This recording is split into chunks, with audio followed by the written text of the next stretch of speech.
Assalamu alaikum, everyone. And first, I'd like to thank the organizers, SRI and the University of Toronto, for inviting me to this presentation. Over a year ago, Dr. Vinay and I were speaking about this conference, and we were kind of brainstorming ideas about maybe an Amuli conference. But I guess they just went for the jugular and just decided to go with Ibn Arabi himself. My talk today is going to focus on Sayyid Haydar Amuli, a 13th, 14th century Shi'i mystic and theologian. And a couple things it's going to be a short presentation, so there's a few, I'm not going to read the whole paper, but I will like to summarize the main ideas. So this talk is an introduction to the character of Sayyid Haydar Amuli. Now, Sayyid Haydar Amuli is one of the major proponents of Ibn Arabi's ideas in the Shia world. One of the earliest and one of the most famous, perhaps. Now, when we talk about the transmission of ideas, particularly Ibn Arabi's ideas, sure, Amuli was a commentator, a follower of Ibn Arabi. He studied his works. He was a bona fide Sufi. And we can use the term Sufi to describe Amuli because he was a part of that whole institution of Sufism, about taking the khirqa, which is the Sufi cloak, donning the cloak, learning the talqeen, which is the inculcation by the master. So all of the basic ideas of traditional Sufism are present in the character of Amuli. But Amuli, like many Sufis or many Urafa, they use the term Irfan. And although now this term Irfan in the Shia world represents Sufism, or it's the mystical, esoteric dimension of Islam, it has its history, and I won't get into the history right now, but we're going to use this term Irfan moving forward. So Haydar Amuli is a Shia Arif, Sufi and Arif. And if we say that we qualify him as a follower of Ibn al-Arabi and commentator only from the lens of intellectual history, this is somewhat problematic. Because when we look at intellectual history as a discipline, what we're trying to find is causality. We're trying to find a chain, transmission, text being studied by one scholar and transmitted to another scholar. And that is fine. That is legitimate. But when we come to the school of Irfan, or we come to the Urafa, we cannot apply the same stringent rules of intellectual history for a person like Amuli or any of the Urafa. It's like saying Ibn al-Arabi was influenced by Plotinus, or Neoplatonism, or Plato. And to think of Ibn al-Arabi not as an original thinker, not as an Arif, who's a visionary thinker, but to see him as a follower of Plato is problematic. It's fundamentally something wrong with that picture. And it's wrong, in fact. Or we can say that the Prophet Muhammad, peace be upon him, is recasting the Bible as the Quran, which is what some Orientalists argue. That the Quran is simply a reconstruction of the Bible and of the Old Testament. But as Muslims, we say, no, those were actually fresh revelations. They resembled the Old Testament. They resembled the Bible. They resembled the Injil. But to Muhammad, peace be upon him, they were fresh revelations. They were immediate and direct witnessing, even if the content resembles previous authors and authorship. So we needed to qualify the idea of the influence of a particular thinker on the character of an Arif. Because fundamentally, now we go into the methodology of Amuli. Amuli is an Arif. And the methodology of the Arif is fundamentally ilqa. Ilqa means reception, direct witnessing, unveiling. And there's a whole host of terms the Urafa use, such as kashf, mukashafa, mushahada, witnessing, unveiling, ilm al-ladunni, direct knowledge from God. And so there's all these different terms which have shared meaning, but in general, it is mukashafa or ilqa at the qalb, at the level of the heart. That's the basic idea. So the epistemic basis for the arif is not naql. Naql means transmission. It plays a part. It is supporting. But this is not the foundation of Irfan. The foundation of Irfan is direct knowledge. And Amuli makes this amply clear in Jami' al-Asrar. And I'll get to Jami' al-Asrar as a text. But I want to talk about the book from different perspectives and the author from different perspectives. If we look at Amuli as a theologian, which he was, a great theologian, the job of the theologian is to defend the doctrines.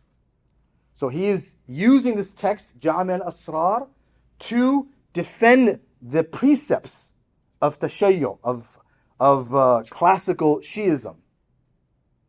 And bringing hadith, bringing Quran, bringing riwayat, and so on. And also some of the statements of the Urafa. But as a book of theology, it stands on its own. It's based on naql, and reason, aql. So he's using naql, which is transmission. He's using aql, which is reasoning and philosophizing. And Amuli was a philosopher, a very good philosopher.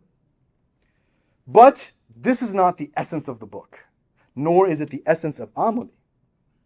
And Amuli, the essence of his method, the essence of what he's trying to achieve in the book, is to prove certain realities through aql and naql, but say that this fundamentally comes from kashf. The reality of what I'm telling you now is from kashf. I can prove it to you through aql and naql, which is generally the method of many of the Urafa, particularly in the school of philosophical Sufism or the school of Ibn Arabi. Ibn Arabi was a arif mahd. Mahd means pure. He was a pure Gnostic. In other words, most of what he wrote was just pure visionary experience. But he was trained in the classical diction of the time. He was trained, and he was very well read. So he was able to express those visionary experiences. But to say that he was a philosopher at the expense of being an arif, somewhat misleading. He was firstly an arif, and then he wasn't able to express that. Okay, so we look at Amuli as a Shia theologian. We can look at him as a philosopher, and we can look at him as a Sufi arif. Each has its own methodological framework. And again, to speak about intellectual influences for the arif is a tricky subject. Because yes, the Urafa have been influenced by their predecessors. Yes, they read. Amuli read Fusus with the teacher. Amuli read Manazil al-Sa'irin. They all read the classical works. They commented on the classical works.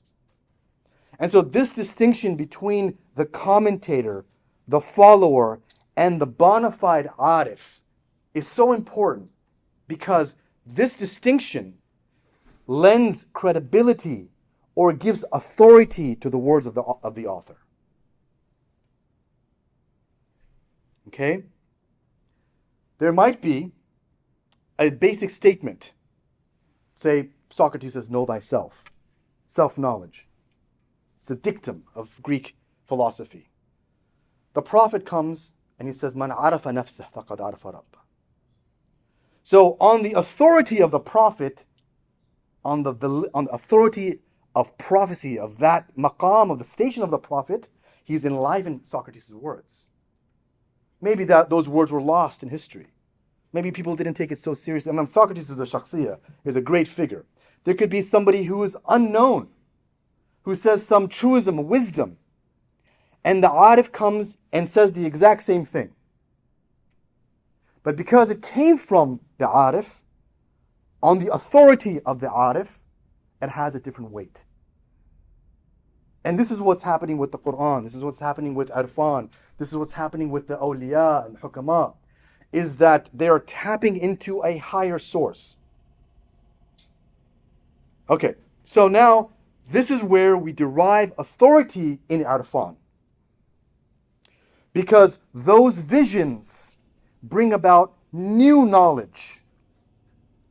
It brings about a refreshing, which corresponds to the tajalli or the manifestation of that particular moment. The statement may be the same, but its meaning, the ma'na, the import is different. So Irfan fundamentally challenges this kind of intellectual history. It doesn't dispel it or debunk it. It's part of the process.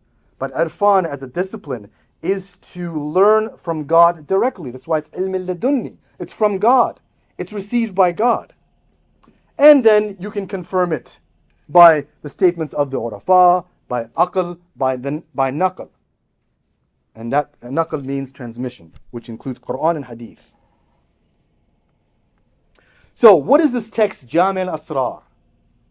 Jami' al-Asrar simply is stating that this book, it's quite a lengthy book, but it is a summation of Haydar Amali's thought, whereby he is trying to coalesce tasawwuf and tashayyu', Sufism and Shi'ism.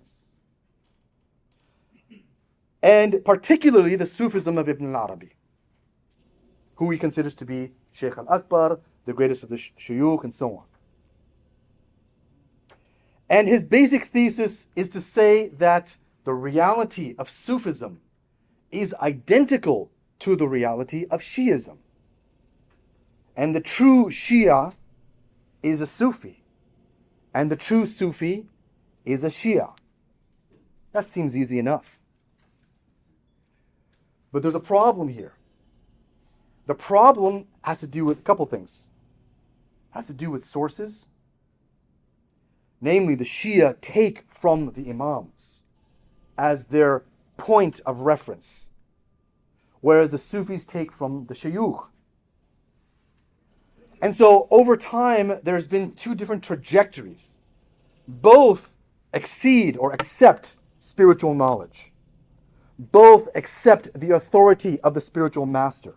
In one case, it's the Imam, the other case is the Sheikh. In other words, they have the same role in a person's life. But there are subtle differences. So, Jami' means comprehensive, compendium. It's not jam as in like collectivity, it means Jami'. It comprehends many different ideas, many different truths, theological stances. So, Jami' al-Asrar. Now, Asrar is very important because it's not Jami' al-Ulum, it's Asrar. Asrar refers to mysteries. It refers to haqa'iq, realities. And mystery as opposed to secret. So it's not hidden necessarily. But the very nature of reality is mysterious. So haqiqah is something which is not obvious. It needs to be excavated. You need to dig deeper to find haqiqah. And so in this book, he is trying to collect a whole set, a whole number of spiritual mysteries, haqa'iq, that pertain to issues of wilaya, to nubuwah, to ma'rifah, but most of all, tawheed. The book is fundamentally on tawheed. What are the reasons for writing this book? One of the reasons is that these two disciplines, Shi'ism and Sufism, have had intersections, there's also a lot of divergence. And according to Amali, he says, none is more inimical to the Sufis than the Shia. And none is more inimical to the Shia than the Sufis. And we find this kind of mistrust and misunderstanding throughout history. And Amali is trying to squash this. He's trying to say, it's the same. You believe in the same people, the same ideas. So, but primarily his audience is the Shia ulama. So this is an indictment of classical Shi'ism, which is heavily theological and fiqhi, which is also what we find today in Iran. And this is what Ayatollah Khomeini was also critiquing heavily. So the Urafa, even of today in Iran, critique the over-reliance on fiqh as a way of life. Fiqh is zahiri, outward. Arfan is inward. Arfan deals with the nafs, tarbiyat al-nafs, spiritual development, closeness to God. And yes, fiqh does answer that to a degree, but it looks at halal and haram as its foundation. So it's not just about fiqh and falsafa and arfan as vying for or competing for another. In fact, Amali is trying to dispel this competition. He's saying this, it's actually one reality expressed as sharia, tariqah, and haqiqah. In other words, without sharia, you're not going to be on that tariqah. You need sharia to be on the tariqah. Tariqah means the way, the path, which leads to haqiqah, the truth, or haqa'iq, in the plural. So, in other words, he's not battling heads with the fuqaha. He was a faqih. He was a muhaddith. He was a mufassir. He was a transmitter of the traditional sciences. So he's not having an existential crisis in that sense, but what he is saying is that spirituality is lost. The true meaning of tashayyu, of the true message of the Imams, is lost with this preoccupation with the rational sciences. Whether it's philosophy, whether it's theology, whether it is fiqh, and even theoretical mysticism. Theoretical mysticism can become a distraction from the real work that needs to be done. So this is what the text is about. Now, what are the key themes? Well, there's a lot of themes Amali discusses in the book, but I will mention two things which relate to Ibn Arabi and the Shia tradition. The first and key theme that Amali discusses and brings to the fore as a meeting point between Sufism, or Ibn Arabi's Sufism, and Shi'ism is the concept of Insan al-Kamil. As we know, this is one of the most important doctrines besides Wahdat al-Wujud of Ibn Arabi, which is ontology.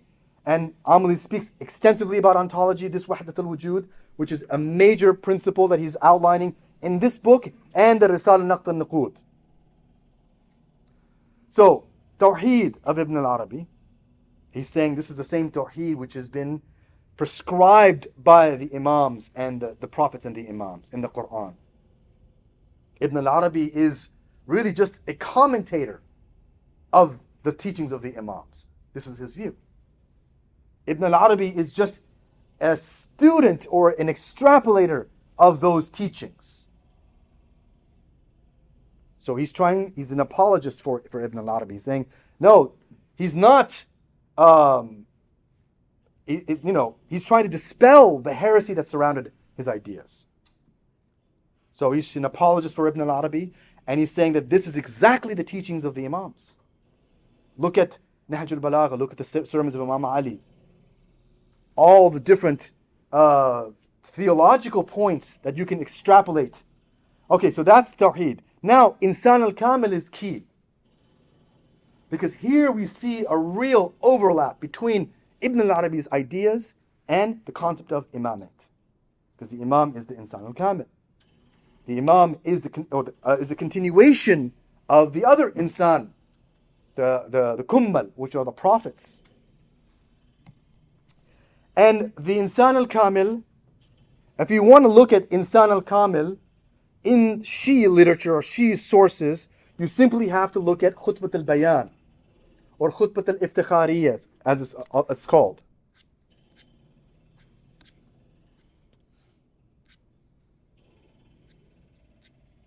Let's see, I have it here. So, Imam Ali says, this is, again, if this riwayah, if this sermon is correct, is true, is authenticated, then we have perhaps the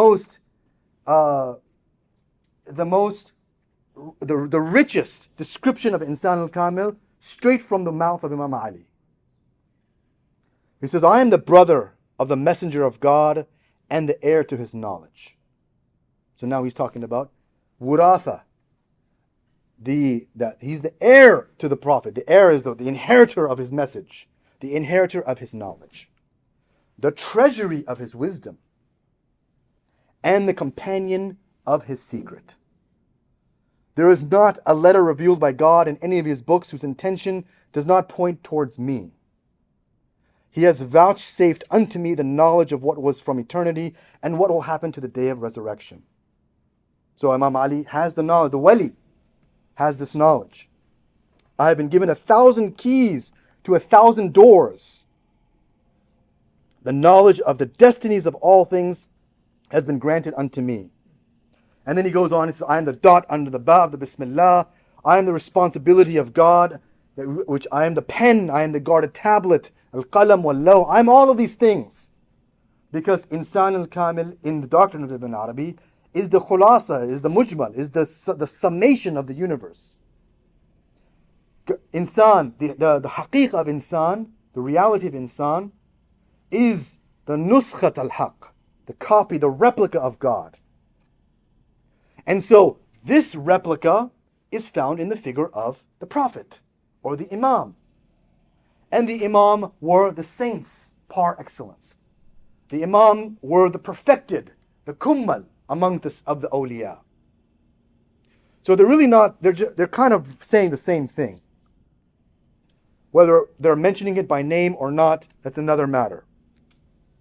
So, to carry on from Professor on the issue of wilaya, when he said wilaya is love, allegiance, loyalty, friendship, intimacy, this is walaya with the fatha on the wa. When we talk about wilaya is authority, guardianship. So there is a political and instructive aspect of wilaya. And one of the things that he mentioned was the miraculous nature of this word, that within the single word, that it contains both of these meanings. That walaya is qurb, proximity. And that proximity endows one with wilaya, endows one with authority. So it's due to the proximity that a person has authority, has a sultan with God.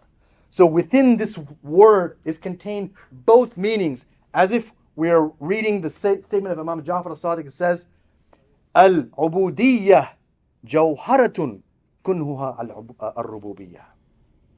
And ubudiyyah is not slavery, it's or servitude in the way that we understand it from historical precedent. It's qurb. Ubudiyyah is a term of endearment. So someone says, Abdi. It's that God is speaking to Muhammad in a loving way, as if the beloved is annihilated in God, so that he becomes abd. Whatever you want me to do, because of my love for you, my will is annihilated. That's what abd means. So it's qurb. It's not tasallut or like hegemony, dictatorship, where this is the common idea we have with slavery or servitude. Someone is a servant. Ubudiyyah is qurb, is nearness, proximity. But it has a special color, which is specific to Muhammad, peace be upon him.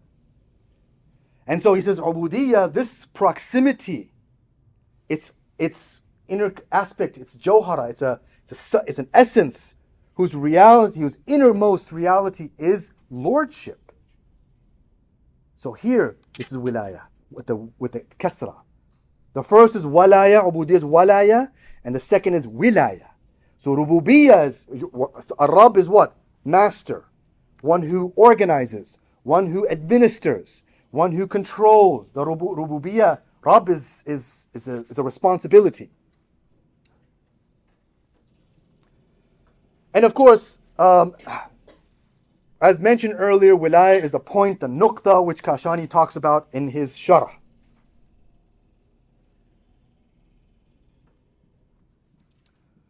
How much time do we have? 1 minute. Okay. So, those were the two key elements, the two shared properties between Ibn Arabi's doctrine, the doctrine of Insan al-Kamil, which is once you start to study the doctrine of Insan al-Kamil, and then you start to study the doctrine of imamate within Shi'ism proper, you'll find that they are identical. One explains the other. One is a sharh of the other. Okay, so that's the second thing. So now, Insan al-Kamil and Wilaya are the two foundational themes which bridge this idea. So anyone who wants to say that, oh, Ibn Arabi, now if we want to discuss his theory of Wahdat al-Wujud, that's another topic. That is another talk. Okay? For now, I wanted to introduce the character of Haydar Amali as a major theologian, but who is rooted in the tradition of Irfan. Irfan is essentially bringing new knowledge, even in the form of old knowledge. It is bringing new tajalli, and it has authority on its own. It brings about yaqeen. And so from this vantage point, we take Haydar Amali seriously, and he's not simply someone who regurgitates, or many commentators are simply writing glosses. But no, Amali is a bona fide arif. He had a very high maqam, according to his own admission and others. So Amali is a very highly, highly respected figure, and someone who we should take seriously in the synthesis between the thinking and ideas of Ibn Arabi and the ideas presented within classical Shi'ism. Thank you very much.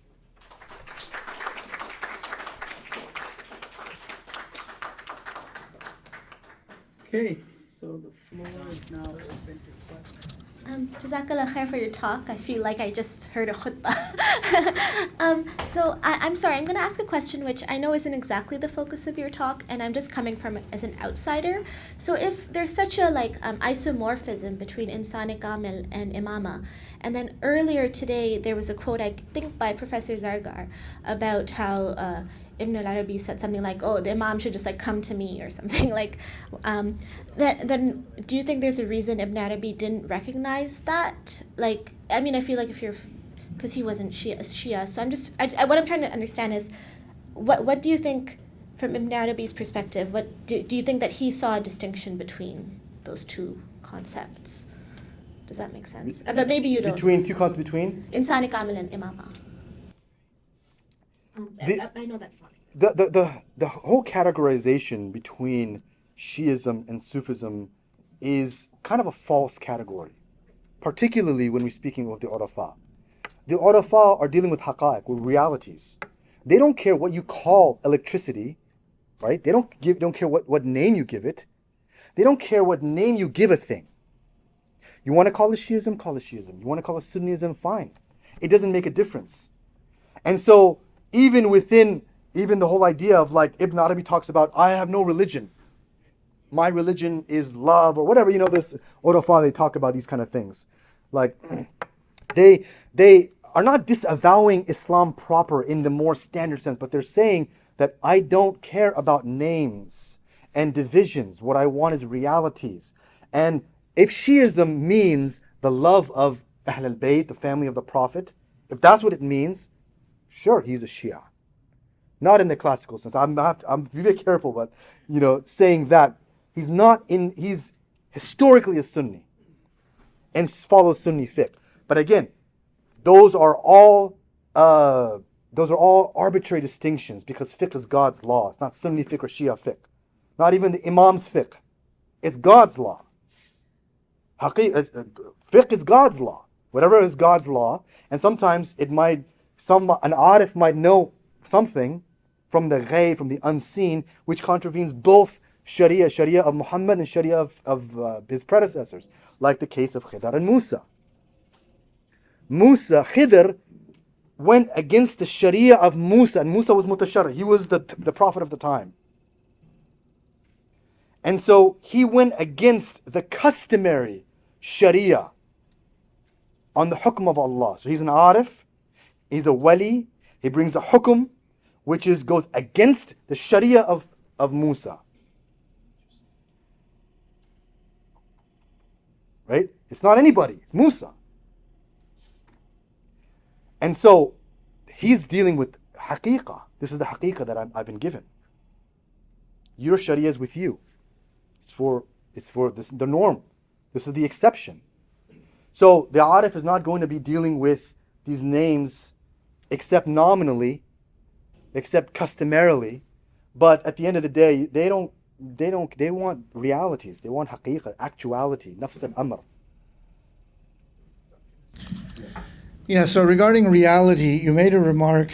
I don't know if you really meant this, so I just want some clarification, because you were talking about the prerogatives of the arif, and then how the hadith of the Prophet ﷺ, which is also ascribed to Imam Ali alayhi salam, "Man arafa nafsahu faqad arafa rabbahu," further sort of grants credence, or that's not exactly what you said, but about the statement which you ascribed to Socrates, but it's actually the Delphic maxim. And so that's the oracle at Delphi of Apollo. And so my question to you is, was not Hazrat Suqrat alayhi salam a prophet? I mean, Mullah Sadra would have considered... yeah. Again, maybe not in the tradition. But so Socrates didn't actually say that. It's a pronouncement of the Delphic oracle. So that's that would have been in the Greek context a kind of sacred utterance, an oracular utterance of that kind is what we would call a wahi, right? Would you agree with that? Well, a lot of ulama believe that. Yeah. Know thyself, that one, right? The know thyself, the Yeah. Delphic maxim. Yes. Look, even Qunawi, a lot of the even like Hassan Zadeh Amali of recent times cites some hadith saying that Aristotle was a prophet and his people were unaware of it or neglected it. And this is actually a very good question, because that he was a prophet? I mean, I don't know his condition. I don't know. Look, I don't know what kind of ilhamat he had. But what we know from history that he did. He claimed it. He claimed to receive, yes, Socrates. Okay? Plato was an arif, no question. Aristotle they were urafa. They were urafa. Were they at the level of Nabi? That's a different story, because Nabi could be mutasharra. And here's the thing though, there's a spectrum between from wilaya is the inner aspect, okay? But there's a spectrum of different kinds of mukashafat. At the highest level, which is the level of the anbiya, when they get inba, it's called wahi. But can a normal human have wahi? Sure. Mother of Moses had wahi. Even, right? So wahi is on the spectrum of unseen knowledge. But you have mukashafa, you have mushahada, you have ru'ya, you have manam, you have, all kinds of things, all gradations, hads, intuition. Unbelievers can have wahi. And so this is why to categorize somebody as this is an arif, this is a wali, this is a nabi, that whole distinction is problematic, especially once you get into the dhawqi elements of irfan. You see that reality is dispersed, that even, a hikmah, for example, seek wisdom even from the mouth of a hypocrite, even from the mushrik. And hikmah is sacred. Hikmah isn't something simple. It's not like 2 + 2 = 4. Hikmah is sacred wisdom. Dalat al-mu'min. So if you can take hikmah from the mushrik, we know that there is the person is different from the knowledge that they're dispelling. So I mean, I don't know if he was a prophet, but he was an arif for sure.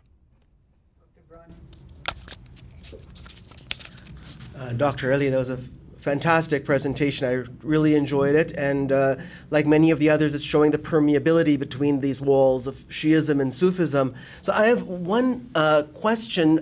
You had brought up the tripartite division, Sharia, Tariqa, Haqiqa, and so just a question out of curiosity, do we know when this tripartite division, who is the earliest representative in Sufism who uses this, and who is the earliest representative in Shi'ism?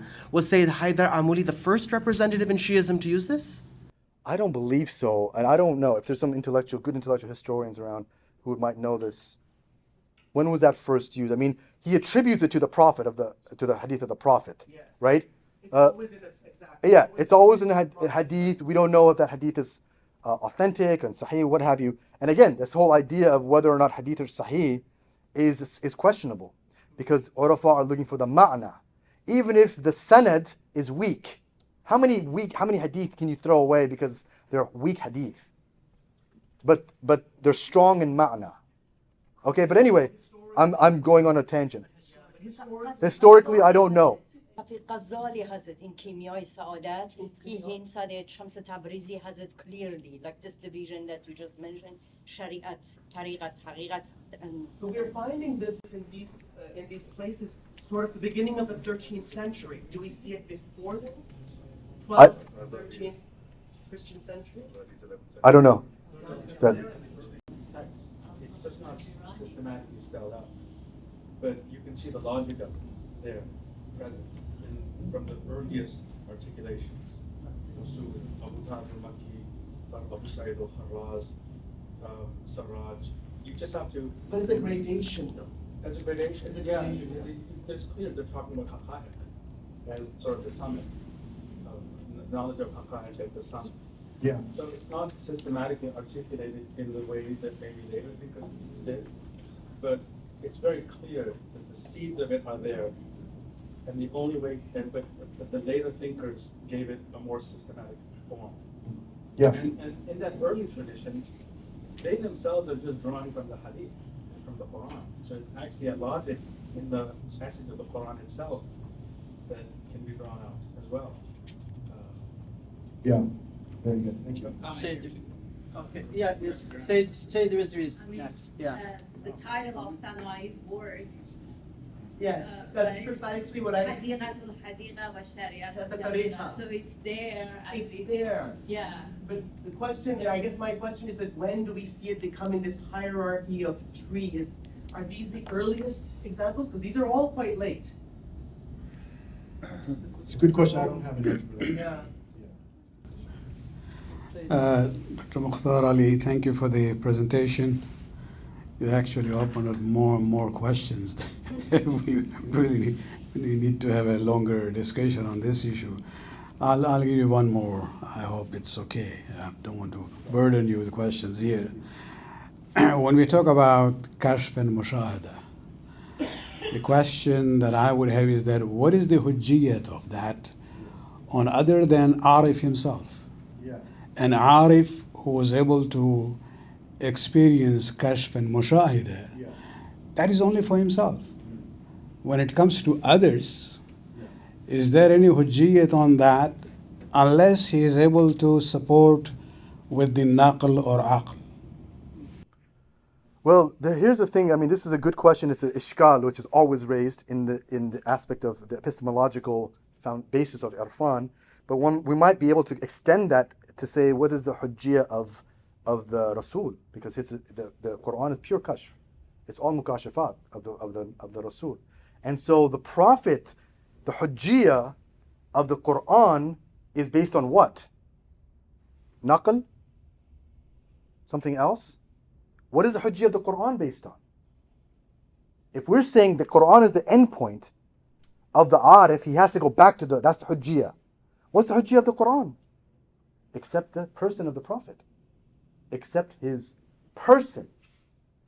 So the person of the Arif, once he's been established, the veracity of the Prophet, that is the starting point of the hujjiyah. That's one thing.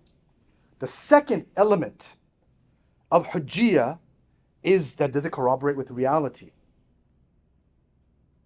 Now that we have the Quran, and the Quran has been established, if the Arif brings something and says, okay, I saw in a mukashafa that now alcohol is permissible for everyone. Or salat, we don't need to do it, for example. No, now we can say, okay, now look, the Quran has been established. You're an Arif, this small, and the Prophet is the Prophet of Islam. So, his mukashafa trumps your mukashafa. His mukashafa, which is the Quran, which is just a mukashafa, nothing else. There's no other hujjah for the Quran except the veracity of the Prophet and that it started to corroborate with reality. and things you can't even corroborate. You can't corroborate why, salat is like this and why siyam is like. You can't corroborate anything in the Quran. Not anything, but a lot of things in fiqh is based on mutasharri'. So the one who brings Sharia brings his own. It's on my neck. I'm telling you, I'm the prophet of God, and now this is what God wants of you. So the Arif operates like that to a certain extent, except that the Arif is not a mutasharri', except rarely. As instances, they're rarely. But in general, the hujjiyah of the Arif goes back to the person and also has to corroborate with reality.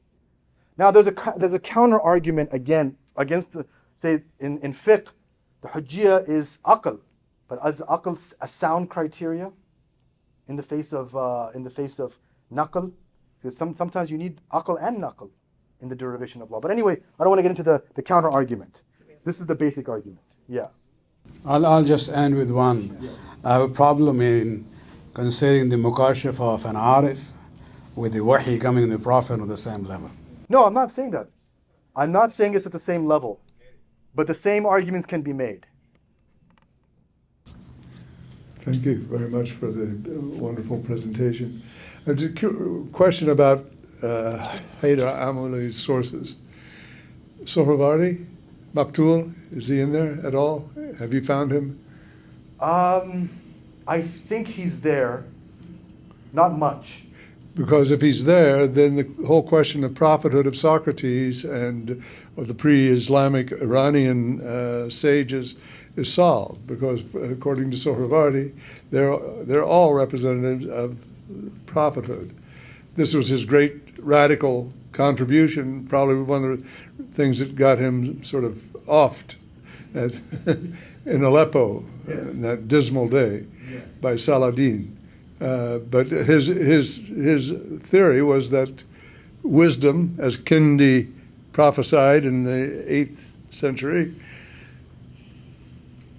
wherever it comes from, it is sacred, it's holy. And Sohrawardi took this to church, as it were, and all of the early Greek philosophers and the early pre-Islamic Persian philosophers of the epics and before, and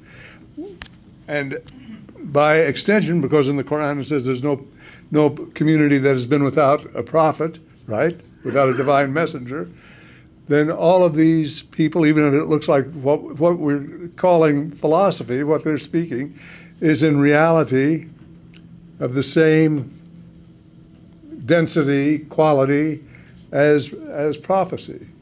And the hujjatiyah of the prophecy of the Quran seems to me, in one instance at least, is that very few things seem to bring down the sakina when they are chanted.